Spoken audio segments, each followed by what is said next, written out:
Namaku Indah. Aku seakan tak bisa mengampuni diriku sendiri. Aku tega berbuat sekeji itu kepada orang tua yang setengah mati berjuang demi kehidupanku.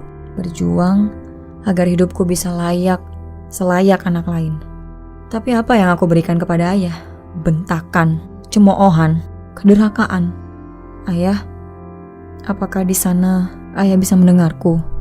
Apakah ayah bisa memaafkanku?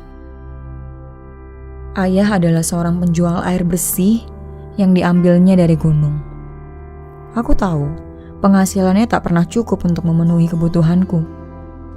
Aku selalu marah kepada ayah yang tidak pernah mampu memberiku uang saku, membayar tagihan sekolah, ataupun yang lainnya. Tapi ayah tak pernah sedikit pun marah atau bahkan memukulku. Ayah hanya bisa terdiam dan selalu mengatakan, "Maaf nak, esok akan bapak carikan lebih banyak." Apalagi ibuku sudah meninggal sejak aku berumur 5 tahun. Ayah menanggung bebannya sendiri dengan perih hatinya karena perkataanku setiap hari. Kini memang ayah sudah rentah. Aku sama sekali tak pernah membantu ayah dalam bekerja.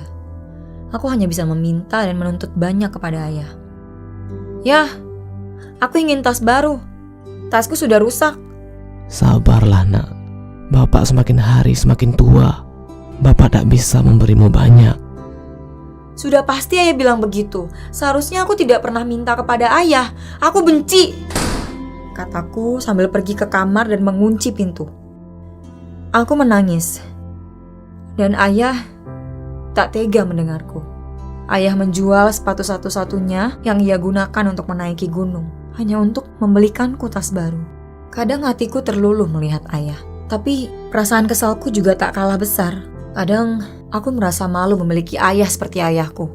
Tapi jujur saja, aku sangat menyayangi dan mengagumi sosok ayah seperti itu. Hari Lebaran pun tiba. Aku tak bisa merayakannya seperti anak-anak lain. Tidak ada baju baru, ketupat, maupun opor ayam. Yang ada hanyalah stoples kue dari ayah di meja tamu. Kapan ayah bisa membelikanku ketupat? Aku malu kalau begini terus. Teman-temanku selalu mengejekku. Ayah hanya diam.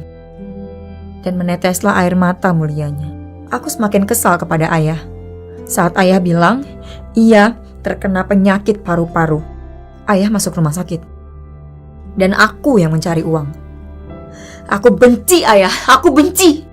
Gerutuku setiap aku berjualan air bersih dari gunung. Pernah aku hampir terjatuh dari kaki gunung karena tak berhati-hati. Terlintaslah pikiran mengenai perjuangan ayah tua dan renta. Ayah pasti sudah sering terjatuh di sini. Perjalanan ke gunung untuk mencari air sangatlah berbahaya. Ayah seperti selalu mencoba menyerahkan nyawanya setiap ia bekerja. Aku pun pergi menjenguk ayah.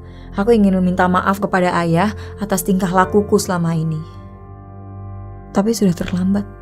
Ayah sudah mengembuskan nafas terakhirnya 10 menit yang lalu. Aku hanya bisa menangisi kepergian ayah. "Ayah, jangan tinggalkan aku ya. Aku minta maaf ayah. Maafkan aku. Ayah, maafkan aku ya." Semenjak itu, aku hidup sendirian dan berjuang untuk hidupku sendiri. Hingga pada suatu hari, aku tersandung kayu dan terjatuh ke jurang saat mencari air. Nyawaku hilang bersamaan dengan dosa besarku, dan aku pergi menyusul ayah. "Ayah, apakah ayah mau menganggapku sebagai putrimu lagi atas dosaku?"